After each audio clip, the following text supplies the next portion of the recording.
J'habite dans un endroit appelé Dark Hollow, à une vingtaine de minutes de Pittsburgh. C'est un quartier très agréable, avec beaucoup de feuilles vertes et de belles vieilles maisons. Je ne vais pas nier que j'ai été immensément privilégié d'avoir grandi là-bas, mais en même temps il y avait un énorme inconvénient à y vivre aussi, et cela est venu sous la forme de la famille Weston. Les Weston étaient un cauchemar absolu à vivre et rendaient la vie insupportable pour pratiquement toutes les autres familles à un moment donné, pour diverses raisons différentes. Individuellement, ils étaient plutôt mauvais, mais collectivement, ils ressemblaient à un cauchemar de film d'horreur. Je ne serais pas surpris s'il y avait un cinéaste d'horreur débutant qui écrivait ou réalisait le prochain Héréditaire, et il s'avère qu'il a été inspiré par les Weston. Le patriarche de la famille s'appelait Walter, ou Wally en abrégé, mais être le voisin de Wally n'était rien de moins qu'une grave perte. Pour référence, j'ai eu la plupart de mes rencontres avec Wally quand j'étais adolescente, et étant une fille, Wally a toujours pris un certain goût pour moi qu'elle ne montrait tout simplement pas aux autres. Il était toujours d'une politesse dégoûtante avec moi, le genre de politesse qui frisait l'étrangement coquette. Pour d'autres personnes, il semblait probablement qu'il était trop gentil, peut-être un peu maladroit socialement. Mais être seul avec Wally ou dans des situations où il n'y avait pas d'observateurs proches, c'était une situation complètement différente. Il y a eu quelques occasions où j'ai surpris Wally en train de me regarder d'une manière qui m'a donné la chair de poule. Il y avait une faim dans ses yeux, comme un regard bestialement vorace, comme s'il voulait me dévorer vivant. Ses yeux s'ouvraient et ses lèvres se courbaient légèrement d'une manière horriblement perverse, ce qui me mettait toujours stupidement mal à l'aise. Il était une fois, je l'ai croisé dans un dépanneur près du centre-ville de Pittsburgh. Et après qu'il m'ait salué et ait bavardé, il a semblé me suivre dans le magasin pendant un moment.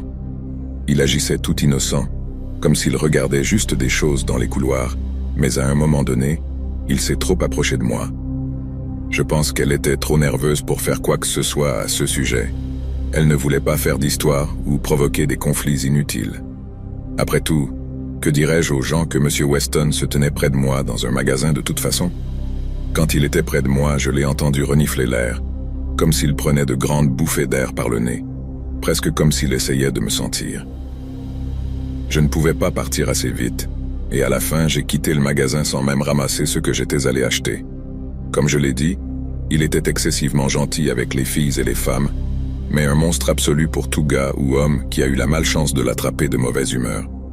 Une fois, il est sorti en courant de la maison avec une batte de baseball, lorsque mon frère aîné a utilisé son allée pour faire demi-tour une fois, et d'après ce qu'il a dit, s'il ne s'était pas enfui le plus rapidement possible, M. Weston aurait probablement causé des dommages à sa voiture. Puis il y avait sa femme, Marina. Marina portait toujours trop de maquillage, je veux dire, tellement que ça avait l'air vraiment choquant, et elle s'épilait les sourcils trop fins. Je suis presque sûr qu'elle avait plusieurs années de moins que Wally, mais la façon dont elle se maquillait donnait l'impression qu'elle avait 20 ou 30 ans de plus et qu'elle essayait juste de paraître plus jeune. Marina était célèbre pour s'asseoir sur son porche et tricoter, ce qui, je pense, a contribué à l'ensemble de la vieille dame qu'elle a donnée. Mais elle n'a jamais vraiment semblé tricoter quoi que ce soit. Je me souviens d'avoir promené notre chien dans le quartier et d'avoir vu le désordre du fil où il semblait juste enfoncer des aiguilles. C'était comme une toile d'araignée vert citron, juste un enchevêtrement de fils que je regardais comme si j'étais en transe. Elle avait aussi ce talent pour transformer des comptines de berceuses super joyeuses et innocentes en quelque chose de vraiment effrayant, les chantant lentement et délibérément d'une voix chantante qui ressemblait à une combinaison d'une porte grinçante et d'ongles sur un tableau. Je me souviens qu'une fois, nous avons fait livrer une partie de son courrier chez nous par erreur, et ma mère m'a fait aller le déposer. Madame Weston était assise sur son porche à fourrer ses aiguilles, à tricoter sale dans un enchevêtrement de fils et à chanter « Sonnez autour de la rosie, une poche pleine de posies, de cendres, nous tombons tous ». Quand elle m'a vu debout là avec le courrier à la main, elle a agi avec peur, ce qui était fou parce que je pense que j'avais beaucoup plus peur d'être là. Mais il m'a remercié d'avoir porté le courrier de toute façon. Avant de partir, il m'a demandé si je savais quelle berceuse je chantais. J'ai hoché la tête, et elle m'a demandé si je savais quelles étaient les origines. J'ai dit non, Et elle a poursuivi en expliquant que la chanson avait ses racines dans une vieille peste qui avait frappé l'Angleterre. Je pense qu'il faisait référence à la peste noire, mais je n'en suis pas sûr. Il a dit que l'anneau autour de la rose était une référence à une éruption cutanée qui était un symptôme de la maladie.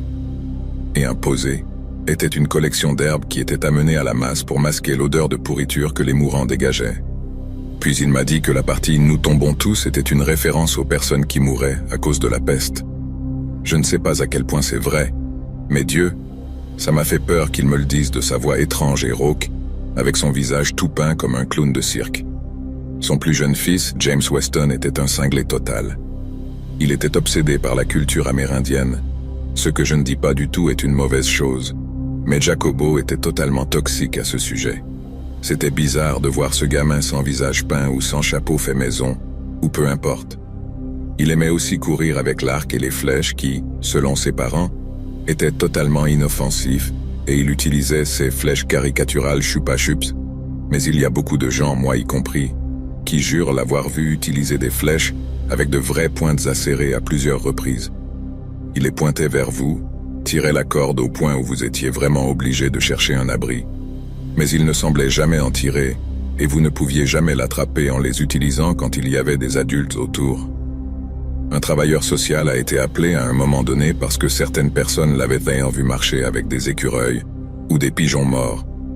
Je ne sais pas s'il les tuait avec son arc et ses flèches, ou s'il s'agissait simplement d'animaux morts sur la route ou quelque chose du genre, mais cela a suffisamment alarmé les gens pour que quelqu'un leur rende visite, bien que je ne sache pas si cela a vraiment abouti à quelque chose. Enfin, son fils aîné était ce garçon nommé Nathaniel. Nathaniel était le genre d'enfant qui grognait contre les gens au lycée quand ils s'approchaient trop de lui, et avant qu'il ne soit expulsé pour s'être battu, il a fait quelque chose de vraiment dérangeant. Apparemment, il a demandé à une fille de sortir avec lui. Une fille super jolie mais super ringarde qui s'est avérée être sa partenaire de laboratoire. Elle dit non, et Nathaniel ne le prend pas très bien du tout. Il lui a rendu la vie difficile pendant les cours de chimie en ne lui parlant pas ou en ne la regardant pas. Et finalement, elle a dû essentiellement supplier le professeur de changer de camarade de classe pour qu'elle puisse obtenir une note de passage. Peu de temps après, elle rentrait de l'école en voiture dans sa voiture apparemment vide, lorsqu'elle regarde dans le rétroviseur et voit Nathaniel assis sur la banquette arrière, lui souriant. Apparemment, il était monté dans sa voiture et s'était caché sur le sol de la banquette arrière sous des couvertures ou quelque chose du genre. Ou du moins, c'est ce que nous supposions tous qu'il avait fait. Elle avait tellement peur qu'elle a écrasé sa voiture et a dû passer une semaine à l'hôpital. Tout ce que Nathaniel a eu, c'est une visite de la police et un avertissement de rester loin d'elle. Et d'une manière ou d'une autre, tout a été attribué à des singeries adolescentes. Je pense que peut-être parce que la famille de la fille avait trop peur des Weston pour porter plainte ou autre. Je suis sûr qu'il y a plus à cette histoire.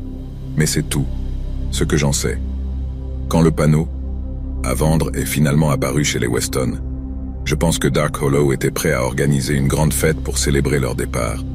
Et après leur départ, ils sont devenus une sorte de légende urbaine. Fondamentalement, une histoire autour du feu que seule une poignée de personnes savaient vraiment était vraie, et non quelque chose que nous avons inventé pour effrayer les gens. Pourtant, je pense que c'est un miracle qu'il n'y ait pas eu plus de drames liés à Weston, quelque chose comme un meurtrier ou autre. Le petit Jacobo tire sur quelqu'un avec une vraie flèche. Je sais que Nathaniel a failli tuer son partenaire de laboratoire dans cet accident de voiture. Mais d'une manière ou d'une autre, ils n'ont jamais pu faire de mal à personne. Mais qui sait, peut-être que quelques années plus tard, il y aurait eu un décès. Et qui sait ce qu'ils ont fait partout où ils ont déménagé. C'est peut-être juste une question de temps avant qu'ils blessent sérieusement quelqu'un.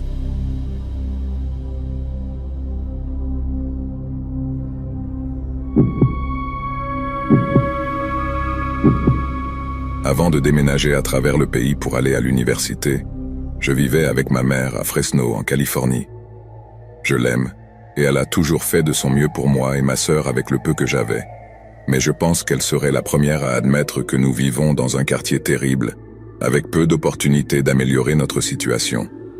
Mais je suppose que c'est comme ça que la vie est quand vous avez une grossesse chez les adolescentes, avec un parent qui vient de disparaître dans les airs. Mais en grandissant, j'ai toujours pensé que ma mère était quelque chose de terrible. Il nous laissait rarement jouer dehors et ne nous autorisait jamais à aller seuls au magasin. Elle agissait comme une maniaque du contrôle dont le but était de rendre nos vies aussi ennuyeuses et sans incident que possible. Plus tard dans la vie, nous avons eu une conversation sérieuse au cours de laquelle elle m'a expliqué pourquoi elle était si stricte avec nous en grandissant. Après ça, j'ai compris pourquoi il était comme il était. La famille d'à côté était fortement impliquée dans la consommation de méthamphétamine et les activités des gangs. Mais ils ne faisaient pas que faire la fête et traiter de chez eux. Ils étaient un groupe de psychopathes sérieusement sadiques, faisant des choses à la communauté locale qui pourraient assez bien être décrites comme du pur mal. Ils ont finalement été agressés par la police, mais pas avant d'avoir causé des dommages irréparables au quartier. Et ma mère a ouvert son cœur en me racontant un incident particulier qui a été le catalyseur pour qu'elle soit si stricte avec nous. Apparemment, ils ont utilisé une petite tactique de recrutement à plus d'une occasion. L'une consistant à inviter une jeune femme à une fête avant de la forcer à fumer de la méthamphétamine. Ils l'ont gardée là pendant des jours simplement en lui donnant de la méthamphétamine et en la prêtant au fêtard. C'est la façon la moins obscène de le dire, mais vous voyez l'idée. Ensuite, ils menacèrent de le dire à leurs parents ou d'appeler la police. C'était une sorte de méthode de chantage pour les faire revenir et amener leurs amis et frères et sœurs, etc. D'après ce que je comprends, c'était une sorte de cercle vicieux de lavage de cerveau des filles, qui à son tour attirait plus de gars, ce qui leur permettait ensuite de vendre considérablement plus de méthamphétamine depuis qu'ils se livraient à des activités inconvenantes. Ma mère a également dit qu'elle avait vu plus d'une fois 2 gars transporter des personnes inconscientes vers une voiture, les jeter sur la banquette arrière puis les emmener. Et à quelques reprises, il a vu des affiches de personnes disparues placardées dans le quartier. Je lui ai demandé pourquoi elle n'était pas allée voir la police à propos de la famille, et elle a vraiment fondu en larmes. Elle a dit qu'elle était constamment terrifiée et qu'elle avait eu plusieurs rencontres avec les membres de la famille d'à côté, qui lui ont dit que si la police se présentait, ils s'assureraient qu'elle souffre. Elle m'a dit qu'ils l'avaient une fois averti qu'ils étaient lourdement armés, qu'ils avaient toutes sortes d'armes automatiques chez eux, et que si jamais la police se présentait, ils préféreraient mourir dans une fusillade plutôt que d'être capturés vivants. Apparemment, ils riaient de la façon dont ils avaient des armes aussi puissantes qui traverseraient le quartier, et que notre famille mourrait probablement dans les tirs croisés ou quelque chose du genre. C'était quelque chose qui la terrifiait absolument. Nous étions tout ce qu'il avait au monde, et il voulait nous protéger à tout prix. Alors l'idée que nous perdions la vie dans une horrible fusillade contre la drogue était inimaginable. Ma mère était aussi une 4e mexicaine et connaissait certaines choses sur quelque chose qui s'appelait Santa Muerte, une sorte de figure païenne que certains Mexicains vénèrent comme une personnification de la mort. Il a dit qu'il pouvait parfois entendre des gens dans l'arrière-cour de la maison de méthamphétamine invoquer son nom, peut-être même faire des sacrifices, alors qu'il entendait les poulets glousser et les chèvres bêler. Et selon elle, de nombreuses personnes qui adoraient Santa Muerte étaient liées au cartel mexicain et ne devaient pas être dérangées. Elle ne voulait pas prendre le risque. Il lui a fallu des années avant qu'elle puisse se permettre de déménager, et à ce moment-là, j'étais en 2e année, mais je ne peux même pas décrire le soulagement que j'ai ressenti lorsque j'ai appris qu'elle déménageait de Fresno avec ma petite sœur. Pour la première fois depuis des années, j'étais vraiment excité de rentrer à la maison pour visiter. Nous étions enfin loin de cette famille de la mort psychopathe et accro à la méthamphétamine.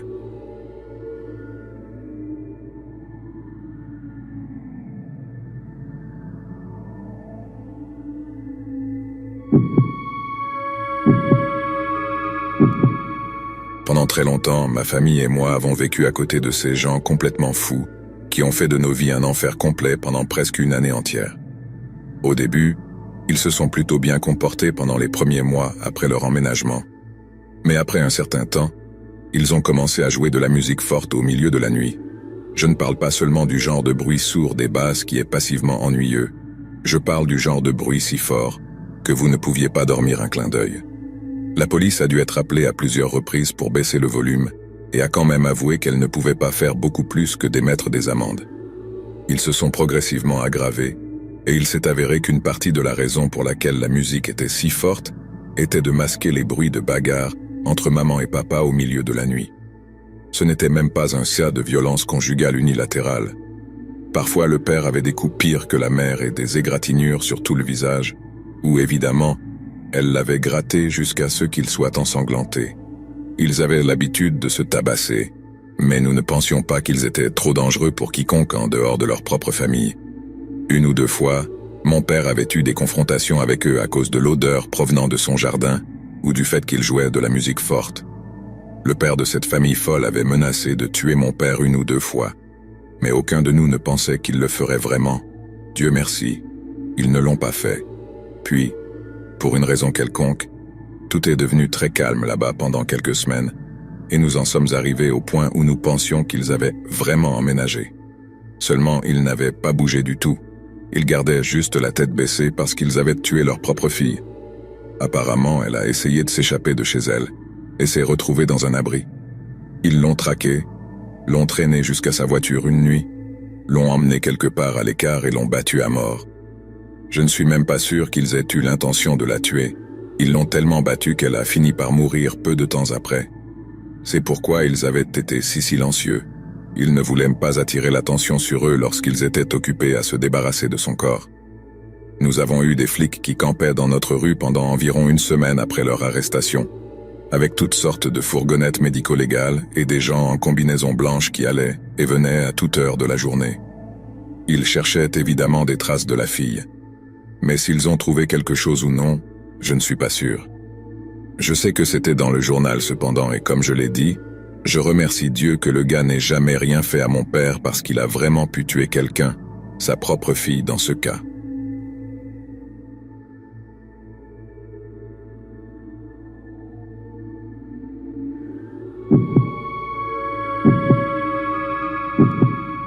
J'ai l'impression que chaque quartier a une famille de psychopathes absolus. Presque toutes les personnes à qui j'ai parlé de ce genre de choses semblent se souvenir d'un tas d'inadaptés complets, soit de leur enfance, soit de leur vie actuelle. Et s'il y a une chose que j'ai apprise de leurs souvenirs et expériences collectifs, c'est que chaque fois qu'il y a une famille comme ça dans les parages, ce n'est qu'une question de temps avant que quelque chose ne tourne mal ou finisse par exploser.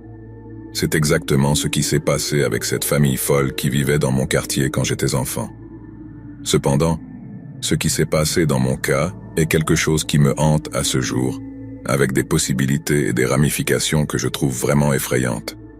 J'ai grandi dans les années 70 en Grande-Bretagne, dans un assez petit village dans un endroit appelé Wiltshire. Nous étions une communauté assez petite. Tout le monde se connaissait. Et par conséquent, tout le monde connaissait les affaires de tout le monde. Il y avait ce gamin qui s'appelait Lewis.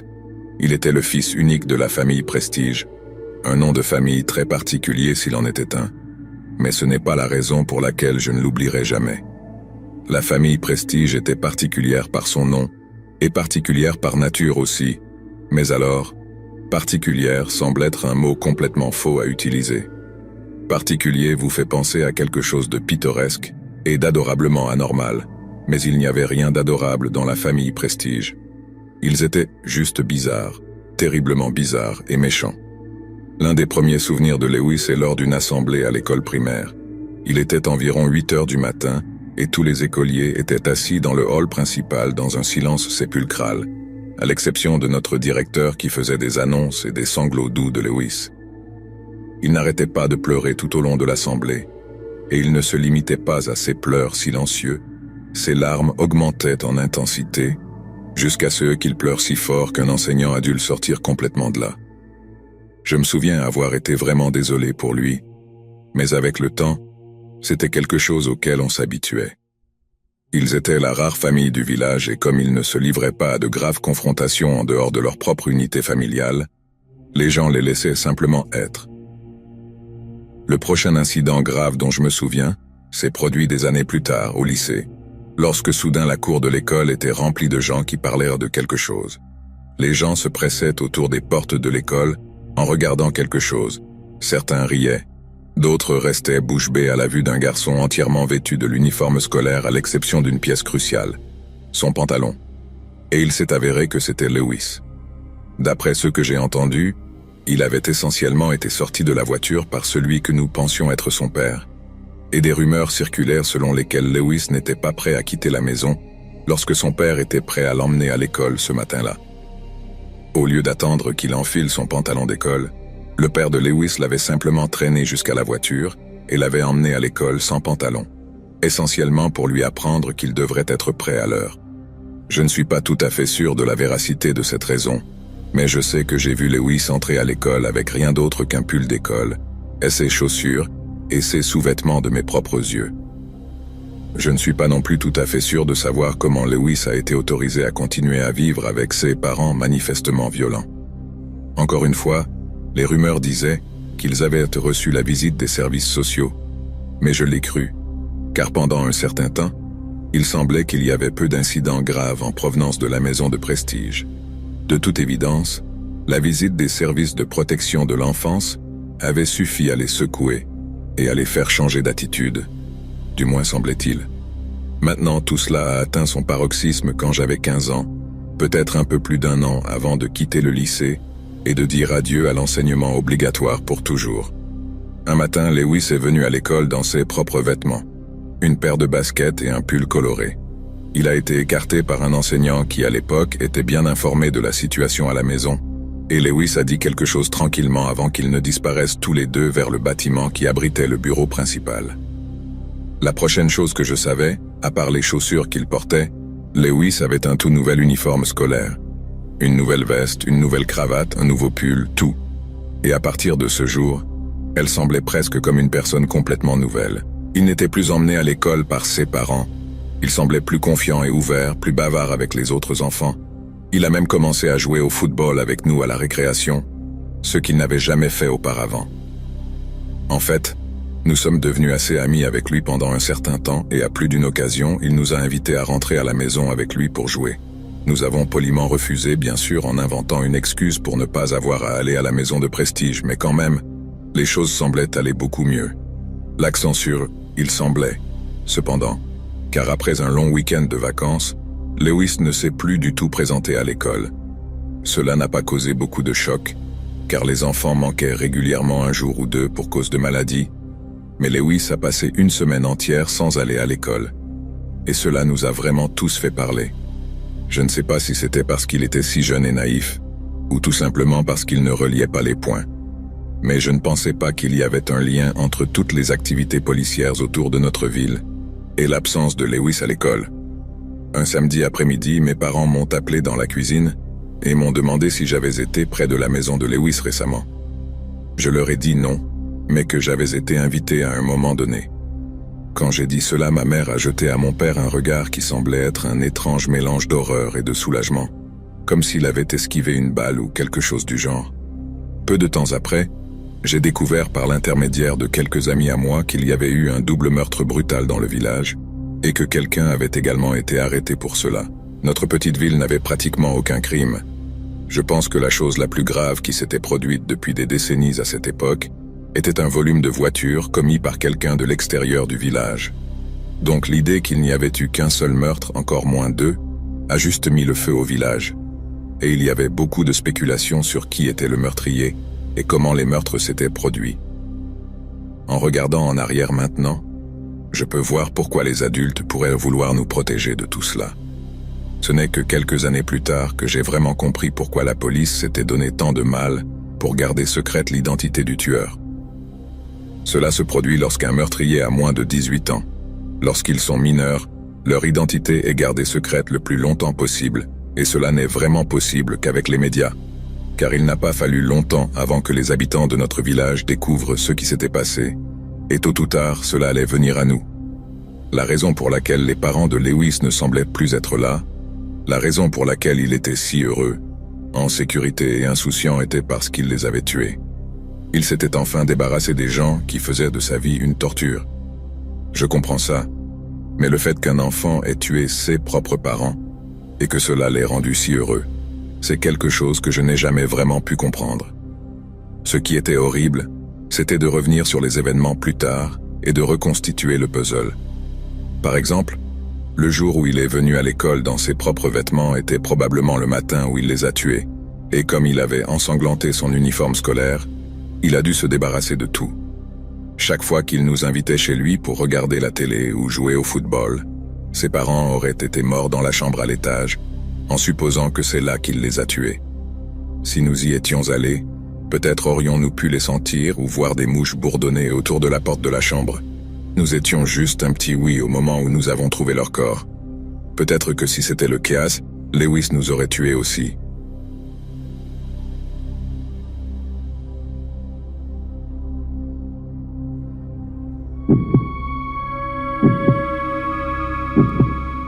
Alexander Bean est né dans le comté écossais d'East Lothian au cours du XVIe siècle. Son père travaillait comme ouvrier avec des tâches consistant principalement à creuser des fossés et à tailler des haies. Alexander a essayé de suivre les traces de son père et de reprendre le métier familial. Mais il s'est rendu compte assez rapidement que le travail acharné et le maigre salaire ne lui convenaient pas. On dit aussi qu'il a essayé de se former comme tanneur et de devenir compétent dans le processus de traitement des cuirs et peaux d'animaux pour produire du cuir. La modernité et les bas salaires l'ont fatigué de la profession. Mais il semble qu'il ait acquis des compétences qu'il a emportées avec lui plus tard dans sa vie. Des compétences qui lui fourniraient non seulement un gagne-pain, mais aussi une énorme quantité d'infamie. Alexander n'était pas comme les autres. Il était impoli, maussade et violent, et il sentait qu'il ne s'intégrait tout simplement pas parmi les gens ordinaires. Ainsi, lorsqu'il a rencontré une fille au penchant similaire nommée Agnes Douglas, surnommée Black Agnes en raison de son choc de cheveux noirs, ainsi que de sa personnalité distinctement sombre, il savait qu'il avait trouvé une âme sœur. Les parents d'Alexandre se sont fermement opposés à leur union, ayant entendu des rumeurs selon lesquelles Agnès Noire pratiquait la sorcellerie. Alors ils ont dit à leur fils qu'il lui serait interdit de vivre dans la maison familiale avec sa nouvelle bien-aimée, s'il décidait de se marier. Le couple a ensuite choisi de s'enfuir, quittant East Lothian et parcourant les basses terres écossaises, se déplaçant d'un endroit à l'autre et survivant avec le peu de travail que chacun pouvait trouver. Mais le couple est rapidement devenu dédaigneux de leurs employeurs, ainsi que du travail qu'ils faisaient, et une nuit, ils ont élaboré un plan pour gagner de l'argent facilement. Ils ont traqué, assassiné et volé des voyageurs fatigués se dirigeant vers ceux qu'ils pensaient être un refuge sûr pour la nuit. Les actes sombres du couple ont pris une tournure encore plus sombre lorsque, à un moment donné lors d'un volume et d'un meurtre dans l'Ayrshire, ils ont décidé de la manière la plus simple de réduire leurs coûts. Au lieu d'utiliser l'argent qu'ils volaient à leurs victimes pour acheter de la nourriture, ils transformèrent simplement leurs victimes en nourriture, entraînant leurs cadavres avant de les dépecer et de les manger.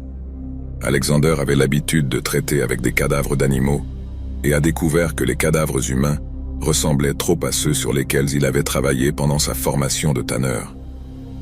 Après l'un de ces incidents, Agnès et Alexandre ont traîné le corps de leur victime vers une grotte côtière à Benan Head, entre Girvan et Ballantrae. C'est là qu'ils faisaient un feu de joie sur lequel ils faisaient rôtir les membres du pauvre misérable, savourant la viande une fois qu'elle était correctement cuite. La grotte avait près de 200 mètres de profondeur, et le couple a constaté que pendant les grandes marées, l'entrée était presque complètement bloquée pour les étrangers. Ils avaient trouvé la maison parfaite, un abri souterrain à partir duquel ils pouvaient lancer des raids dans la campagne voisine, et où ils pouvaient se retirer après leurs crimes macabres pour éviter d'être pris par la loi. Le couple a vécu dans la grotte complètement inconnue pendant plus de 25 ans. Agnès et Alexandre y ont élevé une famille, produisant 8 fils et 6 filles, qui à leur tour ont donné naissance à 18 petits-enfants et 14 petites filles, tous fruits de croisements intrafamiliaux. Ce qui a commencé comme une petite famille s'est transformé en quelque chose qui ressemblait plus à un vrai clan, et au fil du temps, la famille Bean a transformé son travail sanglant en une industrie de volume, de meurtre et de cannibalisme. Ils ont commencé à dépouiller tous les restes de viande et d'organes de leurs victimes, marinant les restes dans des barils afin qu'ils puissent survivre plus facilement pendant les rudes hivers écossais. Ils ont également employé la stratégie plutôt rusée de jeter les restes squelettiques de leur proie dans la mer. Les os seraient ensuite échoués sur les plages, loin de la grotte côtière qu'ils appelaient chez eux, faisant croire aux villageois terrifiés que ceux sont des animaux qui ont attaqué et dévoré les voyageurs dans des endroits complètement différents, détournant ainsi complètement la piste de la famille Bean. Naturellement, les disparitions fréquentes ne sont pas passées inaperçues des villageois locaux, mais la famille Bean est restée cachée dans sa grotte pendant la journée et ne s'est aventurée que dans l'obscurité de la nuit pour réclamer ses victimes. Leur méthode était si sournoise que les villageois n'avaient aucune idée qu'il y avait un groupe de tueurs cannibales vivant juste sous leur nez. Au fil des années, de plus en plus de villageois semblaient disparaître de la surface de la terre, et plus ils disparaissaient, plus la population locale semblait accorder d'attention. Finalement, plusieurs recherches organisées ont été entreprises pour tenter de retrouver les responsables des disparitions. Au cours d'une de ces recherches, il est dit qu'un groupe d'hommes a remarqué la grotte côtière que la famille Bean appelait chez elle, mais ils ne pouvaient pas croire que quoi que ce soit d'humain puisse y survivre, et n'ont donc pas réussi à l'explorer correctement. Mais s'ils l'avaient refait, ils auraient découvert des horreurs au-delà de leur imagination. Incapables de localiser les coupables, les habitants sont devenus incroyablement frustrés et instables dans leur quête de justice. En fait, ils ont fini par lyncher plusieurs innocents, les exécutant brutalement malgré leurs appels à la clémence, et ignorant totalement leur insistance sur le fait qu'ils étaient innocents. Ils se méfiaient souvent des aubergistes locaux, car ils s'avéraient presque toujours être les dernières personnes à voir les victimes vivantes. Plusieurs ont été traînés hors de chez eux au milieu de la nuit, et suspendus aux branches de grands arbres à proximité. Et pourtant, les disparitions ont continué. Puis une nuit, alors qu'un couple marié revenait d'une foire du comté local à cheval, la famille Bean a repéré leur approche. Ils ont tendu une embuscade au couple, ont traîné la femme de sa monture et l'ont déchirée alors qu'elle était allongée sur le sol. Ensuite, ils ont essayé de faire de même avec le mari, mais ont constaté que ce n'était pas si facile à maîtriser. Ce qu'ils ne savaient pas, c'est qu'il était un ancien milicien habile au combat et qu'il portait une épée et un pistolet chaque fois qu'il sortait à cheval. Le mari a réussi à résister à ses agresseurs, mais ce faisant, il a été forcé d'écouter les cris effrayants de sa femme alors que la famille Bean la déchirait avec des couteaux et des haches, la découpant alors qu'elle était encore en vie. Enfin, après que le mari eut éliminé lui-même pas mal de membres de la famille Bean, un groupe de voyageurs qui revenaient également de la même foire du comté est apparu sur le même sentier et ont été horrifiés de tomber sur la scène macabre devant leurs yeux. Ils se sont précipités pour aider l'ex-milicien, effrayant la famille Bean avec leur supériorité numérique avant d'escorter le nouvel homme veuf chez le magistrat local pour raconter ce qu'il avait vécu. En entendant la férocité animale de l'attaque et la façon dont la pauvre épouse assassinée de l'ex-milicien avait été déchirée et démembrée de son vivant, les magistrats semblaient convaincus que les responsables des nombreuses disparitions au fil des ans avaient enfin été découverts. Avec les autorités locales qui ont sonné l'appel aux armes, il n'a pas fallu longtemps avant que nul autre que le roi écossais James VI ne découvre les atrocités odieuses. Par la suite, il a pris la décision de diriger personnellement une équipe de recherche de plus de 600 hommes et plusieurs chiens de chasse en mission pour retrouver et éradiquer une fois pour toutes la famille des haricots. En utilisant les vêtements des corps des membres de la famille Bean assassinés, pris sur le site de la récente embuscade à la foire du comté, les chiens de chasse ont pu suivre une piste odorante qui les a conduits à la grotte côtière précédemment négligée de Benenhead. À l'aide de torches allumées pour éclairer l'intérieur sombre de la grotte, les hommes du roi ont trouvé la famille Bean entourée du butin ensanglanté de leur pillage. Des piles d'objets de famille volés, des bijoux, des vêtements et des pièces d'or jonchant le sol autour d'eux. Mais ce qui ornait les murs de la grotte faisait geler le sang des hommes du roi dans leurs veines. Des morceaux de chair humaine suspendus à des cordes au-dessus de leur tête, et un tonneau plein de viande d'organes humains marinés. L'odeur était suffisante pour retourner l'estomac de n'importe quel homme, mais elle était loin d'être aussi dérangeante que les caractéristiques consanguines du clan se recroquevillant devant eux. La plupart de la famille, principalement des femmes et des filles, ont été capturées vivantes et sans combat, et traînées en pleurs hors de la grotte par les hommes furieux du roi.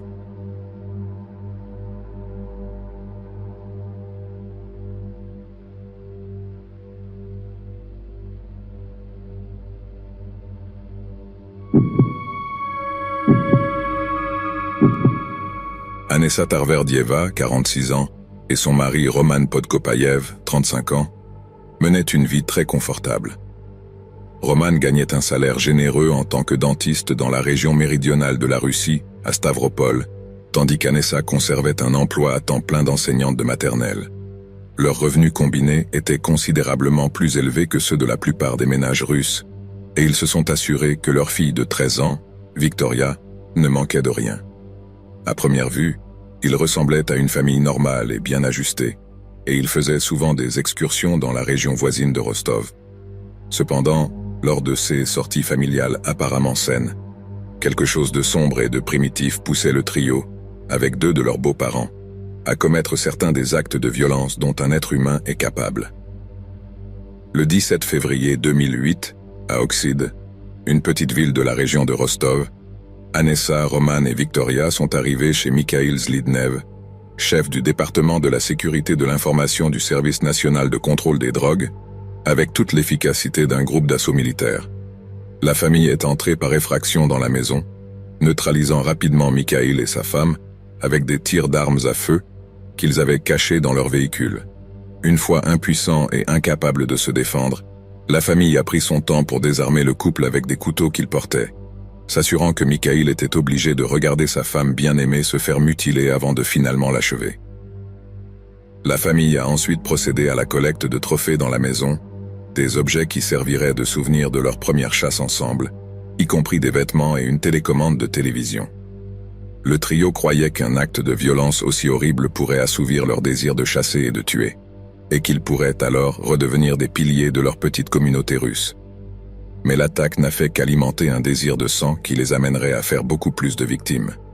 Ce n'était que quelques mois avant que la famille ne soit impatiente de verser à nouveau du sang, alors ils sont repartis pour Rostov, pour un autre de leurs supposés voyages de camping. Le 17 juillet 2008, alors qu'Alexei Sazonov et Julia Vasolieva voyageaient sur une autoroute fédérale traversant le district d'Aksai, c'était un voyage de routine pour eux, jusqu'à ce que des balles commencent à briser le pare-brise de leur véhicule. Alexei est décédé presque instantanément, et Julia a été grièvement blessée lorsque sa voiture a quitté la route et s'est écrasée contre un talus. Tout. Ce que Julia pouvait faire était de regarder étourdie et saignante Anessa, Roman et Victoria s'approcher de la voiture, arracher les portières et prendre plus de trophées sous forme de portefeuille, de permis de conduire et de passeport. De toute évidence, ils voulaient quelque chose pour se souvenir à quoi ressemblaient leurs victimes, mais dans leur hâte de fuir les lieux, craignant que d'autres automobilistes les surprennent en flagrant délit, ils ont négligé d'achever Julia. Elle s'est avérée être l'une des rares survivantes du clan des tueurs. D'une manière ou d'une autre, la famille Podkopaya a pu attendre une année entière avant de ressentir l'envie de frapper à nouveau. Le 8 juillet 2009, le lieutenant-colonel parachutiste Dimitri Choudakov était assis dans une voiture garée sur l'accotement d'une route, avec sa femme, sa fille de 11 ans et son fils de 7 ans. Ils revenaient de vacances en famille et se sont brièvement arrêtés pour se reposer avant de continuer leur voyage.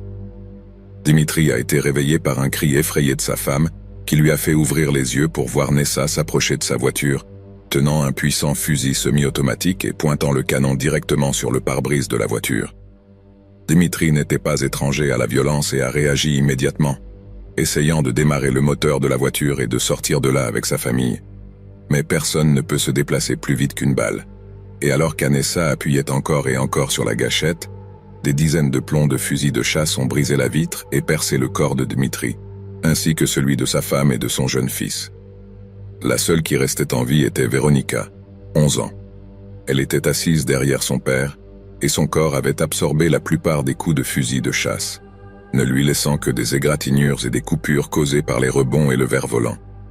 Mais elle a également été complètement choquée par l'éruption soudaine de violence, et a à peine résisté lorsque Roman et Victoria l'ont traînée hors de la banquette arrière, lui plongeant un couteau presque 40 fois pour éteindre sa jeune vie. Une fois que toute la famille Choudakov était morte au bord de la route, les Podkopaya ont saccagé leurs affaires, volant un ordinateur portable coûteux, un sèche-cheveux et un appareil photo numérique.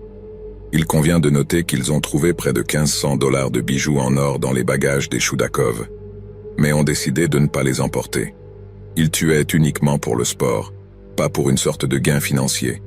Cela contraste complètement avec la description qu'en font les médias russes d'eux comme des bandits, car ce n'étaient pas des voleurs qui tuaient simplement pour faciliter leur tâche, mais des psychopathes meurtriers qui tuaient pour le plaisir. Le fait que Dmitri Choudakov était un officier de haut rang dans l'élite russe des parachutistes VDV a fait de cet ensemble particulier de meurtres une nouvelle en première page dans toute la Russie, et les autorités cherchaient désespérément à trouver rapidement le coupable. Cela a conduit un homme complètement innocent nommé Alexis Sirenko à être accusé à tort et condamné pour les meurtres, ce qui lui a valu de passer 2 ans en prison. La seule preuve contre lui était le résultat hâtif de l'examen balistique, et en tant que propriétaire d'un type similaire de fusil de chasse semi-automatique, Alexis a été étiqueté à tort comme le tueur des Tchoudakov. Alexis a également été accusé d'avoir tué 3 autres personnes dans la même région, sur la base des mêmes preuves balistiques. Mais après un examen plus approfondi, il a été acquitté et libéré de prison avec une compensation plutôt maigre du gouvernement russe. L'année suivante, la famille Podkopaïev a planifié une autre attaque sanglante, et celle-ci semble être la première motivée par un réel gain financier. Anessa savait que la famille de sa filleule était en possession d'un certain nombre d'armes à feu de haute technologie, ainsi que d'une somme considérable d'argent, qui pourraient toutes deux être utilisées pour poursuivre leur campagne de terreur rapace. Les Podkopaïev se sont dirigés vers la maison de leur victime sous le couvert de l'obscurité, attendant qu'ils reviennent d'un dîner dans un restaurant voisin. Cependant, seules les 2 filles de la famille sont rentrées chez elles, dont l'une n'avait que 12 ans. Les 2 filles ont été capturées, détenues et torturées, pour les forcer à révéler l'emplacement des armes et la cachette de l'argent. L'une des filles aurait eu les yeux crevés, avant de finalement céder, et de leur dire où elle pouvait trouver l'argent. Après avoir en quelque sorte trouvé en elle-même le moyen de tuer sa propre filleule, Anessa a conduit sa famille dans une tuerie sanglante qui a duré 4 longues années. Les meurtres consistaient principalement en des invasions de domicile, très similaires au style des premiers meurtres commis par la famille. Mais pendant cette période, les Podkopaïev ont également développé un nouveau style d'attaque, dans lequel ils tentent une embuscade à ceux qui répondent aux alarmes d'intrusion qu'ils ont délibérément déclenchées. Le 19 septembre 2012, à Novotcherkovsk, la famille a tué 2 employés d'une société de sécurité privée qui ont répondu aux alarmes déclenchées dans une clinique dentaire locale. Les Podkopaïev ont ensuite volé les armes des gardes de sécurité, qui comprenaient un fusil d'assaut Kalachnikov et 2 pistolets semi-automatiques, qui ont tous été utilisés pour réapprovisionner leur arsenal d'armes à feu. Puis, le 8 avril 2013, la famille a déchargé des centaines de cartouches dans la voiture des employés de l'épicerie, qui répondaient aux alarmes qu'ils avaient déclenchées dans leur magasin. Miraculeusement, un seul des hommes a été tué, le chauffeur ayant survécu d'une manière ou d'une autre à l'attaque féroce qui aurait facilement pu l'anéantir. Après 5 années de massacres et de pillages intermittents, il semblait que les Podkopaïev étaient imparables dans leur meurtre. Mais le 8 septembre 2013, insatisfait de tirer sur un couple marié qui marchait sur le Skyfield, Roman et sa fille Victoria ont décidé de cambrioler la maison d'un ancien officier militaire. Ils n'ont pas trouvé d'argent liquide à la résidence, alors ils ont pris la décision plutôt bizarre de voler des bougies et des cuisses de poulet. Apparemment, ils n'étaient pas prêts à repartir les mains vides. Le duo père-fille s'est enfui sur un scooter qu'ils avaient volé plus tôt dans la journée, mais a rapidement été arrêté par le policier Ivan Chakovoy. Ivan enquêtait sur les fusillades que les Podkopaïev avaient précédemment commises et exigeait de voir une pièce d'identité du couple. Au lieu de montrer des documents, Roman a sorti un pistolet et a exécuté l'officier Chakovoy sur place. Ce qui a suivi a été une fusillade en cours qui s'est terminée par l'assassinat de Roman et l'arrestation de Victoria. Anessa, quant à elle, a ensuite été arrêtée alors qu'elle gardait une énorme réserve d'armes volées, qui comprenait des silencieux, des grenades et des dizaines de boîtes de munitions. La police a également trouvé des dizaines d'objets appartenant aux victimes assassinées parmi les armes et l'argent liquide, prouvant que les Podkopaïev étaient responsables de leur meurtre. Au cours de l'interrogatoire qui a suivi, Anessa a déclaré au détective des homicides qu'elle détestait la police et regrettait que sa famille n'ait pas pu en tuer plus pendant sa série de meurtres. Une révélation choquante a également mis en lumière le fait que les Podkopaïev étaient aidés par la sœur et le beau-frère d'Anessa, qui s'est avéré être un ancien policier. Puisqu'il était lié aux forces de l'ordre, le beau-frère a pu fournir des informations privilégiées sur les opérations et les mouvements de la police, ce qui leur a permis d'échapper à la justice pendant si longtemps.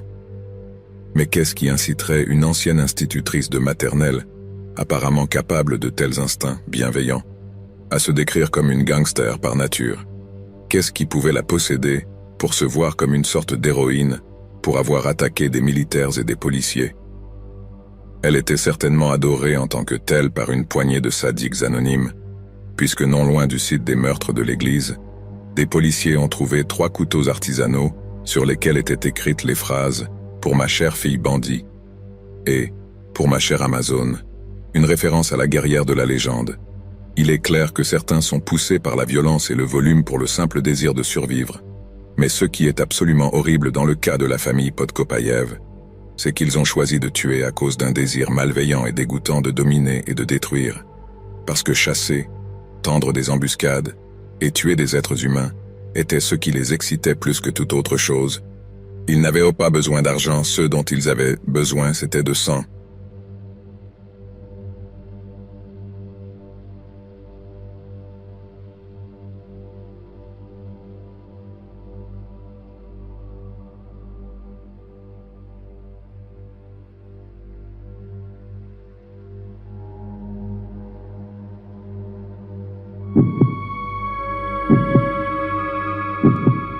Ma mère a toujours été un peu psychopathe, mais cela semble avoir empiré au fil des ans.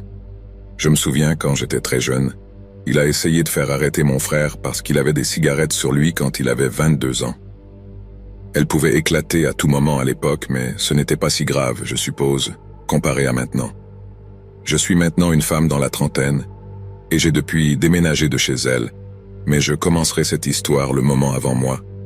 Je suis rentré du travail, j'avais environ 25 ans, et j'étais déjà devenu une épave nerveuse à ce moment-là. Je ne pouvais pas bouger parce que je ne gagnais pas assez d'argent du tout. Ils m'ont toujours dit de chercher un meilleur emploi, mais j'ai changé d'emploi plusieurs fois, et tout le monde a payé la même chose pour ce domaine. Je pouvais emménager avec un ami, mais à ce moment-là, je n'avais pas de chambre disponible. Quand je suis arrivé après 10 heures du soir, ma mère a commencé sa merde vers moi. Étant une épave nerveuse hyperactive, je n'en pouvais plus. J'étais en colère parce que je suis rentré à la maison après la tombée de la nuit. Mais bon sang, j'avais un travail qui m'obligeait à leur donner des heures. Jusqu'à ce moment, au moins je suis parti. Elle a eu de la chance que je lui ai même donné un loyer. Lors de ce dernier combat, je lui ai dit que je déménageais dès que possible et que je n'y retournerais jamais. Je lui ai dit que j'en avais marre de marcher sur des œufs autour d'elle et que la vie ne devrait pas être comme ça. Elle a continué jusqu'à ce que je commence à emballer mes affaires ce soir-là et que je monte dans la voiture d'un ami et que je parte. Je n'ai jamais eu de voiture à moi jusqu'à ce que je déménage et que mon ami m'aide à en avoir une. J'ai dormi sur le sol de la maison de mon ami jusqu'à ce qu'il puisse sortir la conversation de chez lui pour qu'il puisse avoir une chambre. Quelques mois plus tard, j'ai eu ma chambre. Ma mère a découvert où j'habitais et a commencé à nous harceler tous les deux. Au début, il a commencé à me supplier de rentrer à la maison. Je lui ai dit que ce navire avait navigué et coulé. J'étais heureux de ne pas être là et constamment en alerte avec elle. Tu ne savais jamais quand j'allais avoir un problème. Il n'avait pas de trouble mental ou quoi que ce soit du genre. Il était juste autosuffisant et voulait que tout aille dans son sens, même si cela signifiait donner à sa famille des problèmes mentaux. C'est pour ça que papa est parti, je ne lui en veux pas du tout d'être parti. Je suis heureux pour lui qu'il se soit éloigné d'elle. Alors quand il venait, c'était toujours tôt le matin pour souffler dans la corne et réveiller tout le monde. Par tôt le matin, je veux dire vers 3 ou 4 heures du matin. Je suis sorti les premières fois pour lui dire de partir, et il m'a dit de monter dans la voiture, qu'il allait me ramener à la maison, que j'étais resté trop longtemps chez mon ami. Il a même crié à mon ami que j'avais subi un lavage de cerveau, et qu'il se vengerait d'elle. Quand quelqu'un utilise le mot lavage de cerveau, cela signifie qu'il ne peut penser à rien d'autre à reprocher à quelqu'un. C'est un dernier argument que lorsque quelqu'un est perdu, il recourt à ce mot. Tu dois rentrer à la maison sinon tu subis un lavage de cerveau. Non maman, tu es juste une psychopathe et je suis parti à cause de toi. Alors elle est partie ce matin-là offensée, et je ne l'ai pas revue pendant environ 1 semaine. La prochaine fois que je l'ai vue, elle est entrée dans mon travail et a commencé à essayer de me faire sortir du magasin pour me ramener à la maison. Mon manager lui a dit qu'il devait me laisser partir sinon il appellerait la police. Maman est partie et n'est jamais revenue à mon travail. Mon manager était très compréhensif et savait à quel point je pouvais être fou. J'avais peur de perdre mon travail à cause de ça. Mais il m'a assuré que non. En fait, nous appellerions simplement la police si elle revenait et la ferions sortir. Alors il est retourné à l'endroit où il habitait et a commencé un dernier combat à l'entrée avant le grand événement qui m'a fait faire ce que j'ai fait. Elle a crié à mon ami et à moi sur la façon dont mon ami m'avait lavé le cerveau et sur le fait que je ne l'ai jamais respecté, sur la façon dont elle a tout fait pour moi, et c'est comme ça que je la rembourse. Tu sais, des choses communes pour essayer de me faire me sentir mal. Je jure devant Dieu que toute la pièce est silencieuse jusqu'à ce que j'aille enregistrer. Puis tout dans cet endroit explose. C'est comme un bol de riz soufflé ici. Elle a fait croire que je devrais lui être redevable pour le reste de ma vie. Je lui ai dit que s'il revenait ici, j'appellerais la police. Nous l'avons finalement fait partir. Mais la dernière fois que je l'ai vu, c'était environ un mois plus tard. J'ai finalement eu une voiture pas chère grâce à mon ami qui me l'a donnée, et j'ai payé mon permis de conduire et mes frais de scolarité. En m'offrant une voiture en cadeau, il a fait plus pour moi que quiconque, et j'en étais particulièrement reconnaissant. Je l'ai utilisé pour me rendre au travail plus facilement, évidemment. J'ai même fini par trouver un meilleur travail dans le comté voisin, grâce à une voiture pour m'y emmener. Alors la vie commençait à valoir la peine d'être vécue à nouveau, et c'est là que le désastre a frappé. J'étais en route pour le travail un matin, et juste au moment où je quittais la route sur laquelle nous vivons, j'ai été heurté de plein fouet du côté conducteur de ma nouvelle voiture. Ma tête a heurté la fenêtre et j'ai été inconscient pendant quelques minutes.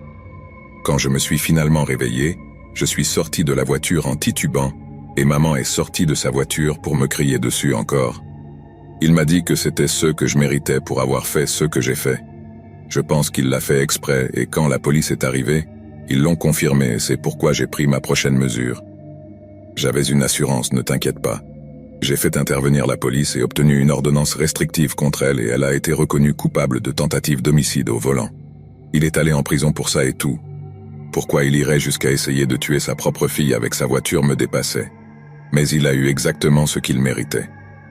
Je ne l'ai pas revu depuis, et ma vie est de mieux en mieux.